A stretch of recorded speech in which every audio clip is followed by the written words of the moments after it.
Hello friend, welcome to my YouTube channel Unique Maths as you suffer to all of your friends. Today discuss करेंगे very important topic related at secondary and higher secondary mains exam के paper one है जो common paper है सब subject में। जो paper one है वो कॉमन है जिसकी लैंग्वेज यानी कि जिसका पेपर का मीडियम है वो गुजराती है, उसके लिए पेपर वन सबका गुजराती का ही आएगा। इसमें जो 5 क्वेश्चन होते हैं और इसमें एक 1 क्वेश्चन है निबंध ऐसे। जो નિબંધ છે એનો એક 20 માર્કનો એક નિબંધ હોય છે જે તમારે 300 શબ્દોની અંદર લખવાનો હોય છે। 300 શબ્દો એટલે તમારે મિનિમમ 1.5 કે 2 પેજ જેટલું લખવાનું થતું હોય છે। તો કઈ રીતે લખવું એની કોઈ પદ્ધતિ છે, બરાબર? એના વિશે આપણે આજે ચર્ચા કરીશું કે કઈ પદ્ધતિથી લખવું જોઈએ, કયા કયા ટોપિકનું જેની અંદર આવરી લેવામાં આવે છે એ ની વિશે વિશેષમાં વાત કરીશું। એની પહેલા फ्रेंड आपने अभी तक वीडियो को लाइक नहीं किया है, अभी वीडियो को लाइक कर दीजिए, चैनल को सब्सक्राइब कर दीजिए बिकॉज ऐसे ही वीडियो की नोटिफिकेशन आपको मिल रहा है। सो हम बात करेंगे निबंध के बारे में। जो निबंध है અને આ જે કન્ટેન્ટ છે ને એ ધોરણ 12 ગુજરાતીમાંથી લેવામાં આવેલ છે। એટલે ઘણા મિત્રોને પ્રશ્ન હોય છે કે આ કન્ટેન્ટ તમે ક્યાંથી લઈ આવો છો? તો કન્ટેન્ટ છે એ 11મી ગુજરાતીની બુકની અંદરથી તમને કીધેલ છે કે આ પ્રમાણે તમારે નિબંધ લખવાનો છે। પછી તમારા ટોપિક ઉપર ડિપેન્ડ કરે કે કયો સબ્જેક્ટ આપ્યો છે એના વિશે લખવાનું છે। પણ એક વે તમને ખબર હોય તો પછી તમે તમારા જે વિચારો છે અથવા તો તમે જે કહેવા માંગો છો એ નિબંધની અંદર પછી કહી શકો છો। તો મિત્રો તમે વર્ષોથી નિબંધ લખો જ છો। અહીંયા આપણે થોડી નોંધપાત્ર બાબતો જોઈશું જે તમારા નિબંધને વધુ અભિવ્યક્ત કરી અને વધુ ચુસ્ત બનાવી શકે।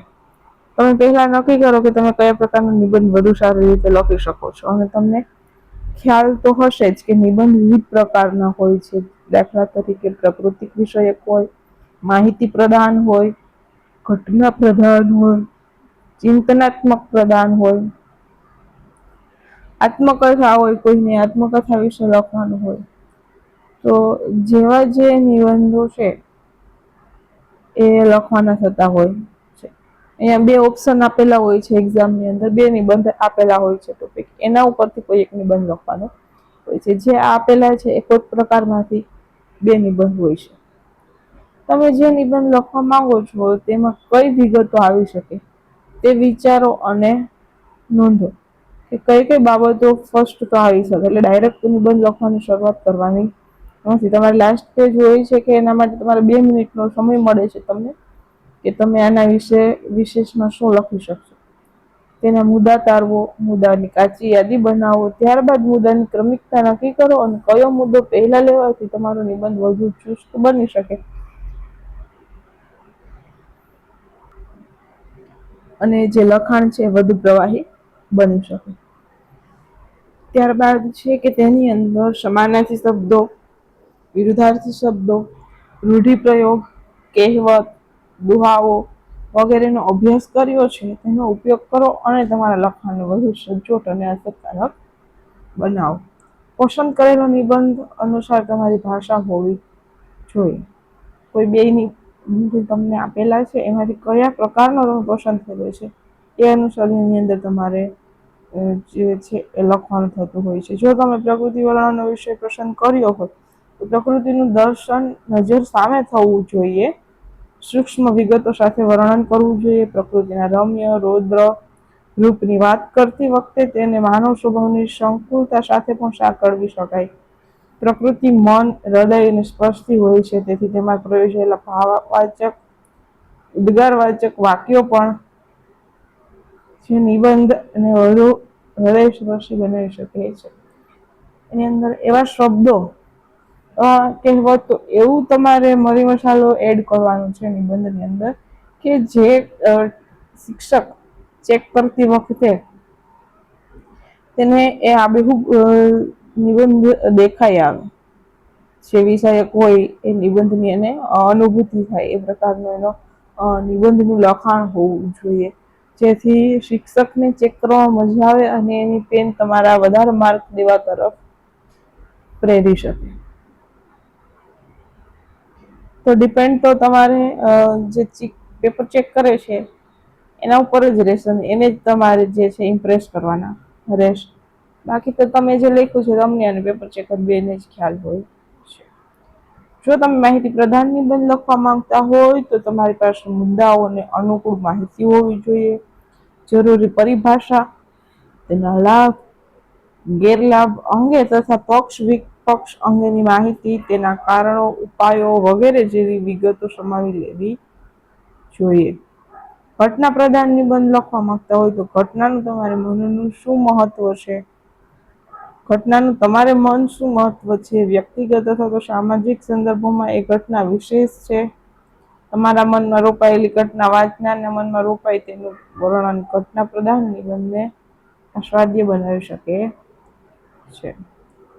જો ચિંતનાત્મક નિબંધ લખવો હોય તો શીર્ષકના શબ્દોને ખોલીને ઉદાહરણ દ્રષ્ટાંત દ્વારા તેની પરિભાષાને સ્પષ્ટ કરી તાર્કિક ક્રમિકતાથી બધી વિગતો ચુસ્ત રીતે મુકાવી જોઈએ. પ્રકૃતિ વિષયક કે ઘટના પ્રધાન નિબંધમાં થોડો સ્વેર-વિહાર થઈ શકે, પણ ચિંતનાત્મક નિબંધની અંદર સ્વેર-વિહાર તેની નબળી બાજુ બને છે. એટલે કે ફર્સ્ટ તો તમને જે ટોપિક આપ્યો છે ને એ ટોપિક તમારે જોવાના છે કે આ કયા પ્રકારનો નિબંધ છે એ ચેક કરી લ્યો. ધેન આફ્ટર જોવાનું છે કે આની અંદર આ પ્રકારનો નિબંધ છે તો આની અંદર આવા ટોપિક લખી શકાય. જેમ કે કીધું કે જો ચિંતનાત્મક નિબંધ હોય એની અંદર તમે સ્વેર વિહાર અને ઉમેરણ કરો તો એ નબળી પાસું કહી શકાય તમારી તરફથી. એટલે તો કઈ ભાષાની અંદર આવી શકે, આવરણ થઈ શકે, એનું ફર્સ્ટ તો તમારે મનોમંથન કરવાનું રહેશે. ધેન આફ્ટર જો આત્મકથાત્મક નિબંધ લખવો હોય તો તમારે વિચારી જોવું કે તમને કેવી રીતે સાંભળવામાં રસ પડી શકે. કોઈ પોતાની આત્મકથા કહે તો કોણ સાંભળે, ક્યારે સાંભળે, તેની આ પ્રકારના નિબંધમાં બોલચાલની લઢણ નિબંધને આકર્ષક બનાવી શકે. એટલે કે જેવું આત્મકથાની અંદર કોઈ બોલે, વર્ણન કરે તો સાંભળનારને કેવી મજા આવે, કયા શબ્દોથી, એ પ્રકારના શબ્દોનું ઉમેરણ કરી અને આત્મકથાત્મક નિબંધની અંદર જે લખવાનું થાય. વળી જે પોતાના જીવનના અંતિમ તબક્કામાં હોય તો પોતાના જીવનના સારરૂપ કોઈ સંદેશ આપે. તેથી કોઈ પણ આત્મકથા જે જીવન સંદેશ આપતી હોય તો તેનું મહત્વ હોય. આત્મકથા એટલે કોઈ જે જીવન સંદેશ આપવા માંગતો હોય પોતાના વિશે, એ ક્યારે આપે? તેનો જન્મ થાય ત્યારે તો કોઈ આત્મકથા ના લખે ને, એના અંતિમ દિવસોની અંદર આત્મકથા લખે. તો તે શું સંદેશો આપવા માંગે છે, પોતાના જીવનકાળ દરમિયાન એનો સારાંશ શું રહે છે, એના બધાનું વર્ણન આત્મકથાની અંદર આવતું હોય છે. આમ નિબંધને યોગ્ય ભાષા, રૂઢિપ્રયોગ, કહેવત, અલંકાર આદિના ઉપયોગથી ઉપજતી આકર્ષક શૈલી, તાર્કિકતા, પ્રવાહિતા વગેરે તમામ નિબંધને વધુ આસ્વાદ્ય બનાવી શકે છે. અહીંયા જે વાત કરી છે ને એમાં તમે એક કહેવતનો યુઝ કરો, એક રૂઢિપ્રયોગ છે, એક અલંકાર છે, અને આવી રીતે અલગ અલગ વસ્તુનો ઉપયોગ કરી જે પ્રકારનો નિબંધ છે એ પ્રકારની અંદર તમે તમારા આની અંદર વાંચન પણ હોવું જોઈએ. વાંચન વગર ડાયરેક્ટ તમને કે આ ટોપિક ઉપર લખો તો તમારામાંથી કોઈ શબ્દ જ સ્ફુરે નહીં, કોઈ લેખન શૈલી જ બહાર ના આવી શકે. એટલે એના માટે વાંચન પણ જરૂરી છે. ડાયરેક્ટ આપણે અહીંયા એનું માળખું જોઈ લઈએ તો નિબંધ લખી શકાય ને, નિબંધ માટે પેન ઉપડે ને. રૂઢિપ્રયોગ લખવો છે પણ કયો રૂઢિપ્રયોગ લખવો? ટોપિકને રિલેટેડ કોઈ રૂઢિપ્રયોગ યાદ આવવો જોઈએ, કહેવત યાદ આવવી જોઈએ. આના માટે વાંચનની જરૂર છે. જો અલંકાર છે, આવા બધા શબ્દોનું તમે ઉમેરણ કરતા જાઓ અને બે ત્રણ વસ્તુ જો આવી જાય છે નિબંધની અંદર, ત્યાં તો તમારા 300 શબ્દ પૂરા થઈ જશે. પછી એનો કોઈક એક માળખું હોય છે, માળખા પ્રમાણે લખાણ થતું હોય છે. માળખાની અંદર છે કે નિબંધના લખાણને મુખ્ય 3 ભાગમાં વહેંચી શકાય. આરંભ, પછી ધેન આફ્ટર વિષય વસ્તુનો પેરેગ્રાફની અંદર જે ટોપિક છે એ રિલેટેડ લખશો, અને ધેન આફ્ટર નેક્સ્ટ નો થર્ડ પર સમાપન. પછી તમે જે પણ નિબંધ લખ્યો છે એનું સરસ મજાનું સમાપન કરશો. આરંભની અંદર શું લખશો તો કે નિબંધનો આરંભ વિષયનો પ્રવેશ કરનાર હોવો જોઈએ. કાવ્ય પંક્તિ, સુભાષિત કે પ્રસંગથી થતો આરંભ એ આકર્ષક લાગે છે. આની અંદર તો તમે બધા મિત્રો બીએડ કરેલા છો, વિષયાભિમુખ કૌશલ્ય તમારી આગળ સરસ મજાનું કૌશલ્ય કેળવેલું છે. વિષયાભિમુખ થી તમે કોઈ પણ ટોપિક હોય એનો આરંભ એ રીતે સરસ મજાનો કરી શકો. ગુજરાતી નિબંધની અંદર આપણે વિષયાભિમુખ કરીને આગળ વધવું હોય તો કાવ્ય પંક્તિ છે, સુભાષિત છે, કે કોઈ પણ તમને જે ટોપિક રિલેટેડ સમજણ આવે, કહેવત છે, એ થ્રુ તમે એનો સરસ મજાનો જે છે એ વિષય પ્રવેશ કરી શકો. ત્યારબાદ વિષય વસ્તુ, તો નિબંધનો આ ભાગ તો અહીંયા વાત કરીએ પ્રારંભની અંદર તમારે 15% જેટલું લખવાનું છે. 10 થી 15% પ્રારંભમાં હોવો જોઈએ, સમાપનની અંદર 10 થી 15%, અને જે 70% મેઇન ભાગ છે તમારે સમાપન વિષય વસ્તુની અંદર આવશે. મેઇન તમારું જે છે એ વિષય વસ્તુ, એની અંદર તમારે જે ટોપિક રિલેટેડ છે એ બધું લખવાનું છે. અને વિષય વસ્તુની અંદર તમે નિબંધનો આ ભાગ જે છે એ મહત્વનો છે. તેમાં મહત્વના મુદ્દાઓ સ્પષ્ટ રીતે, તર્કબદ્ધ રીતે મુકાયેલા હોવા જોઈએ, ક્રમબદ્ધ પણ હોવા જોઈએ. બરાબર, એટલે ક્રમ જાળવવો એ પણ અહીંયા નેસેસરી છે કે તમે જે ટોપિક લખો છો એનો ક્રમ પણ જળવાઈ જવો જોઈએ. કે તમે સારાંશ તમે કહેવા માંગો છો એ પહેલા લખી દો અને પછી આગળ ધેન આફ્ટર એને એ કરો તો એ જે વાંચનાર છે એની કંઈક લિંક જોડાવી જોઈએ, એ જોડાઈ શકે નહીં. તો પછી એ વિષય વસ્તુની અંદર તમારો જે તમે કહેવા માંગો છો, લખ્યું છે, એનું મિનિંગ કશો રહે. એટલે જ આગળ વાત કરીએ એ પ્રમાણે ફર્સ્ટ જેવો ટોપિક છે, ટોપિક રિલેટેડ તમારે રફની અંદર મુદ્દા બનાવી લેવા કે આ મુદ્દા રિલેટેડ ફર્સ્ટ વાત થશે, than after this, than after this, than after this, અને પછી લાસ્ટમાં સમાપન થશે. એટલે તમારી ક્રમિકતા જે છે એ જળવાઈ રહે. બાકી તમે જો ડાયરેક્ટલી પેન ઉપાડીને લખવા વળગશો તો તમને એક પછી એક વિચાર આવતા જશે, અને જેમ વિચાર આવશે એટલે બધા વિચાર બહાર નીકળશે.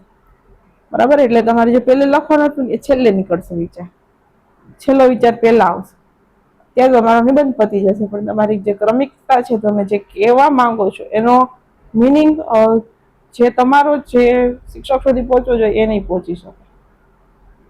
કેના લીધે? તો કે તમારા જે વિચારોની ક્રમિકતા તૂટી ગઈ છે ને એના લીધે. એટલે આ એક પોઝિટિવ પોઈન્ટ છે કે અવેર રહી અને નિબંધ લખો. ધેન નેક્સ્ટ સમાપન, આખા નિબંધના અંતે વિગતના સાર પકડો આવવો જોઈએ. એમાંય જો સૂત્રાત્મક રીતે મૂકી શકાય તો અંત વધુ આકર્ષક અને સચોટ બનવો જોઈએ. જે પણ તમે પ્રારંભ કર્યો છે, આરંભ અને વિષય વસ્તુ લખી છે, એનો આખો જે નિચોડ છે એ તમારે સમાપનની અંદર કહેવાનો છે. જેવી રીતે આપણે સંક્ષેપીકરણની અંદર 1/3 ભાગની અંદર સંક્ષેપ્તનો 1/3 જ આખો નિચોડ કહીએ છીએ ને, આખા નિબંધનો નિચોડ પછી તમારે નીચે સમાપનમાં દર્શાવવાનો છે. બરાબર, તમે જે વિષય વસ્તુ લખશો ને એની અંદર ઉદાહરણો લખશો, કહેવતો લખશો, રૂઢિપ્રયોગ લખશો, કહેવત લખશો, આવું બધું કરી અને વિશેષ શણગાર આપશે. પછી એ શણગાર આપ્યા બાદ એ શું બને છે એ તમારે સમાપનની અંદર કહેવાનું છે કે આવું આ ટોપિક રિલેટેડ આ નિબંધની અંદર કીધું છે, અને આવું વિશેષ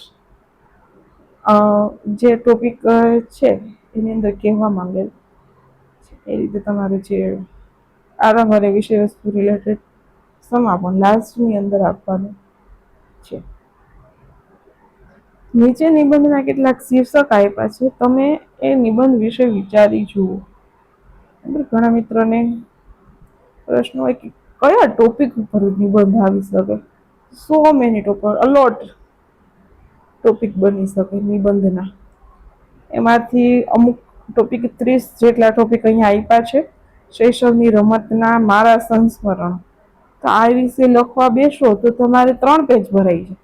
આપણે લિમિટની અંદર 300 પેજ 300 શબ્દોમાં લખવાનું થશે. એટલે તમારે પાછળ એક ટોપિક બનાવવાના છે કે આ ટોપિક વિશે હું કહીશ મારા સંસ્મરણો વિશે. બાકી શૈશવના સંસ્મરણોની વાત કરો તો તમે 2 કલાક સુધી બોલી શકો. કોઈ જોડે વાત કરતા હોય તો તમારા શૈશવના રમતના સંસ્મરણોને તો તમે લોટ બોલી શકો એમ. પછી છે મિત્રતાની મીઠાશ. આ તો બધું અનુભવેલ જ હોય છે મિત્રતાની મીઠાશ. એટલે એક પછી એક બહાર આવી રહે. પણ કીધું એ પ્રમાણે આપણે ભાવુક નહીં થઈ જવાનું. તાર્કિક અને થોડું પ્રેક્ટિકલી ચાલવાનું કે ક્રમબદ્ધ રીતે આ ટોપિકનો હું સમાવેશ કરીશ. બાકી મિત્રતાની મીઠાશ વિશે તો એવું કોઈ વ્યક્તિ ના હોઈ શકે કે ના લખી શકે. લખવા બેસે એટલે પેજ ને પેજ ભરાઈ છે. જીવનમાં રમત ગમતનું મહત્વ. Very nice topic all of this. વર્ષા ઋતુ સીધી તેને જઈને વરે જે પરસેવે નાય. ખબર છે એટલી કે માતની હાકલ પડી છે. સાગર તટે સંધ્યા. પાણી બચાવો પ્રાણી બચાવો. મારો પ્રિય સર્જક. પ્રકૃતિનું રક્ષણ એ જ જીવનનું રક્ષણ. જો હું કવિ હોઉં તો દીકરી ઘરની દીવડી. મારો પ્રિય તહેવાર. વિદ્યા વિનયથી શોભે છે. જીવનમાં પ્રમાણિકતાનું મહત્વ. પ્રાર્થના જીવનનું બળ. મારું પ્રિય પુસ્તક. માતૃભાષાનું મહત્વ. ગામડું બોલે છે વૃક્ષ ઉગાડો પર્યાવરણ બચાવો. નેત્રદાન મહાદાન. રક્તદાન મારી પ્રેરણાવૃત્તિ. વૃદ્ધાશ્રમની મુલાકાત. વસંત આધુનિક સાધનો. શાપ કે આશીર્વાદ. માનવી પશુની નજરે. સૃષ્ટિનો છે એક જ પોકાર. દીકરી બચાવી કરો ઉદ્ધાર. જો અહીંયા છે કે આધુનિક સાધનો શાપ કે આશીર્વાદ. આના વિશે જે વિષય વસ્તુની અંદર છે તમારે શાપ વિશે પણ ઉલ્લેખ કરવાનો છે અને આશીર્વાદ વિશે પણ ઉલ્લેખ કરવાનો છે.